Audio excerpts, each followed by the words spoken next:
How's it going? How you doing over there? I am doing great. Welcome to the Queenkay Spotlight Show. I am so excited to have you. Today's guest is none other than writer, director, motivational speaker, Emeka Mbadiwe. Welcome to the show. How are you Thank you. doing today? I'm doing well. I'm doing well. I'm enjoying the day. The weather's not too bad, so You're everything's in New York City, right? yeah. New York City, we have about I would say 60 or 70 degrees today, and that's a good day on any day of the That's a year. great thing. That particular weather range is probably my favorite temperature. I can't do too much more than that. It gets too much. So it's perfect. Yeah. I'm here all Mm. the way in Oakland, California, Okay. and Okay. the weather is beautiful. So All thank right. you. So tell us a little bit about yourself. Who are you and what do you do? Well, who am I? That's a good question. I'm a different person to a lot of different people, but ultimately, I guess I would say I'm a filmmaker at heart. And that's pretty much it. I do a lot of other things on the side.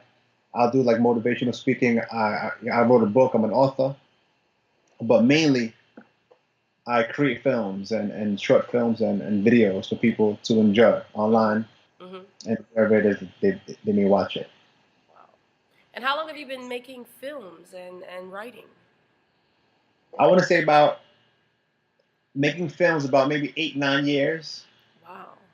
Writing writing. I started writing back in 1991. Wow. So It's a I'm long not too time. not great with math, so that's a lot of years ago. That's really cool. And Yeah. what motivated you and inspired you to do that? Well, I always had this in imagination, and I always had like I always would think of things like different stories and different ideas and things that see like on television and just stories that I've heard, and I always wanted to put those stories down on paper.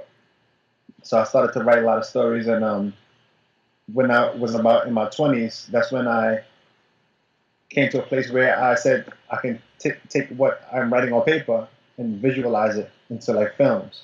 So that's when I started to do that. That's awesome. That's really, Yeah. really interesting.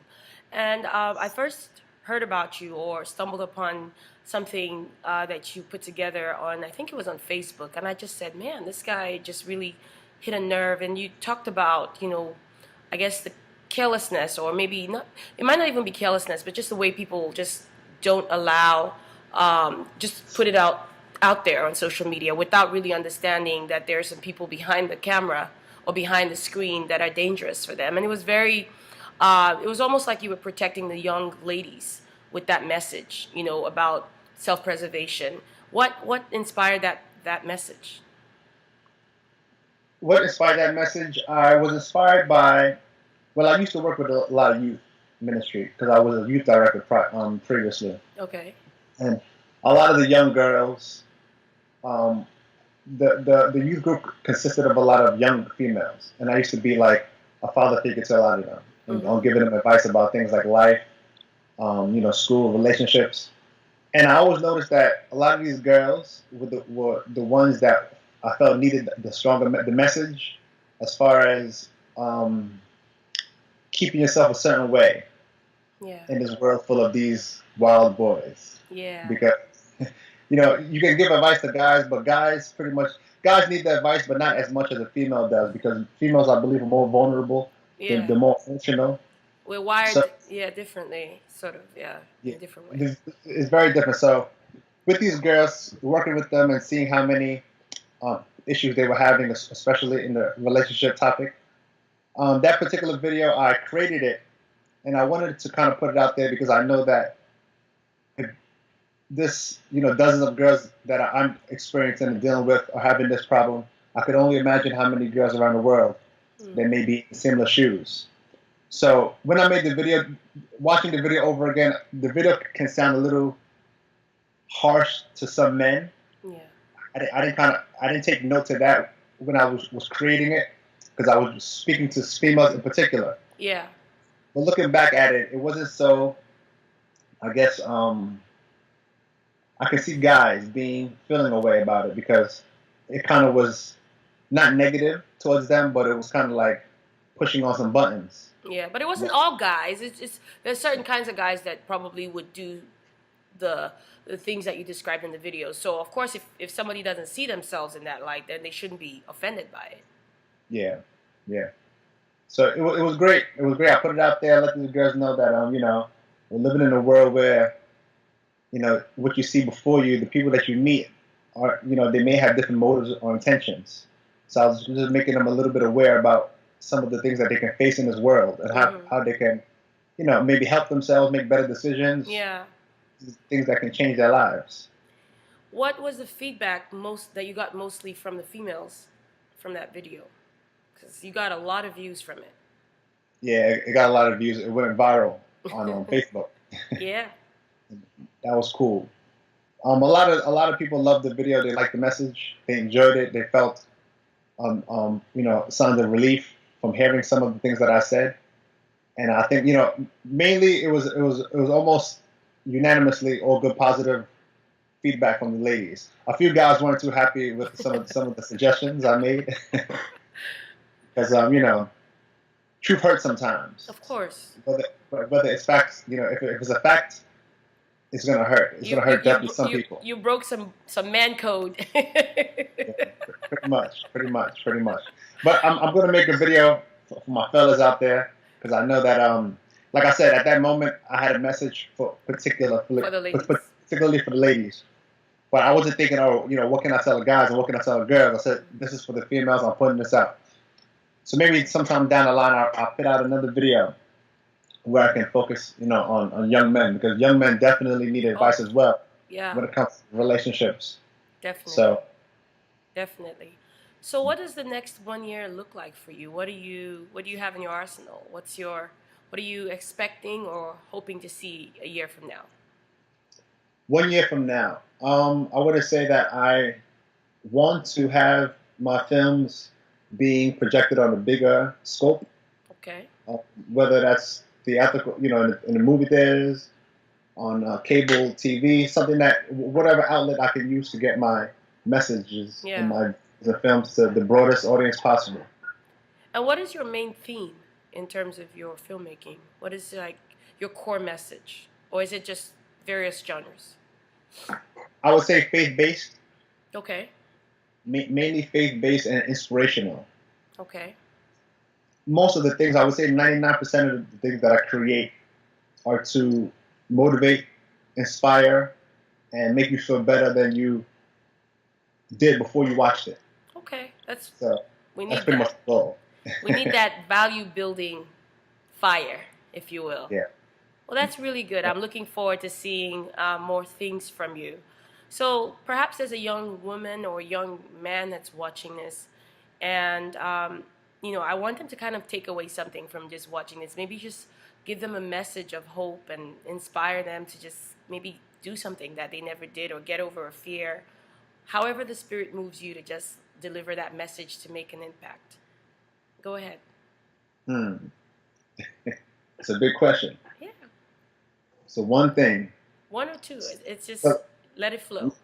Let me make sure I get your question correct. You want me to say one thing that can help someone? Yes, someone that might be watching this. Perhaps they're like, man, I'm just so I'm not able to break out of my cycle of never making it. Pushing through. Like this guy, he's doing it. He's making films or he's speaking to people and he's putting out positive messages, and I'm surrounded by negativity. How do I break out and just focus and become who I was meant to be? Okay.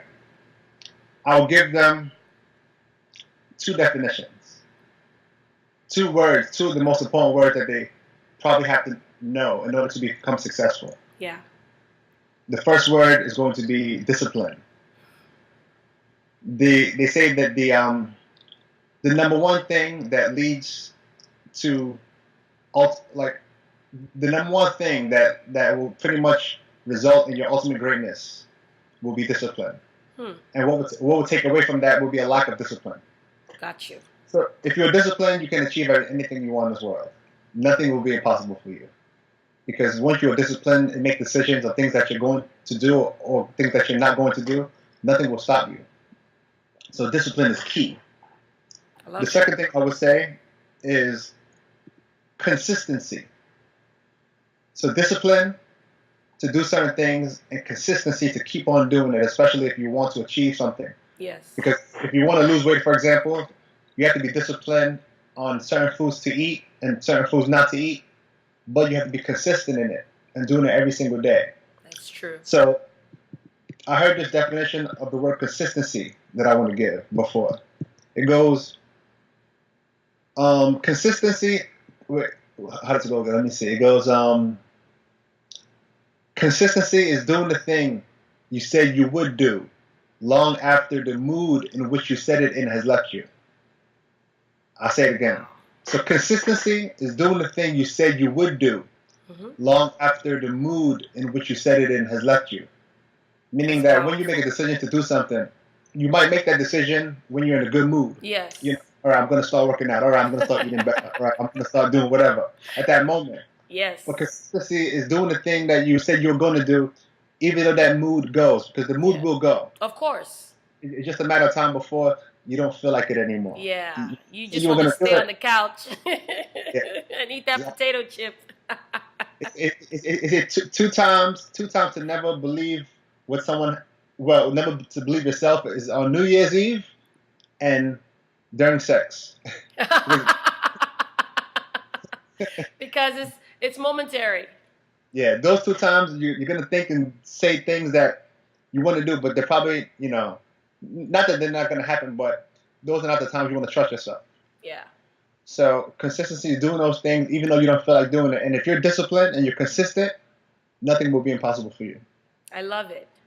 Well, I'm moved by that. I actually use those two keywords, so you actually hit home with that. It is very important, discipline and consistency. And I tell my kids all the time, I have an older son who wants to play basketball. That's one of his passions. And I told him, I said, you know, you can't just talk the talk. You have to, you know, be disciplined, and you have to be consistent. You have to consistently exercise. You have to discipline yourself to eat the right foods. And it's a constant thing. And, you know, I'm very impressed with how he's been staying focused on those, you know, that goal. And so definitely, if you're not disciplined and you're not consistent, nothing's going to happen. Exactly. I really, really appreciate you. I'll be watching out for all your new projects, and I thank you for taking the time out of your very busy schedule to be part of this program. Thank you so much. Thank you. I really appreciate it. Thank you. Thank you. And if they want to find out, if they want to watch any of the videos or see any of the short films, they can check it out on my website, which is www.myfullname.emekambadiwe.com. Yes, all your handles are going to be right after the show, so they won't miss it, and I'll hashtag it all over the place. So you're set. Thank you. Bye-bye. All right, take care. Bye-bye.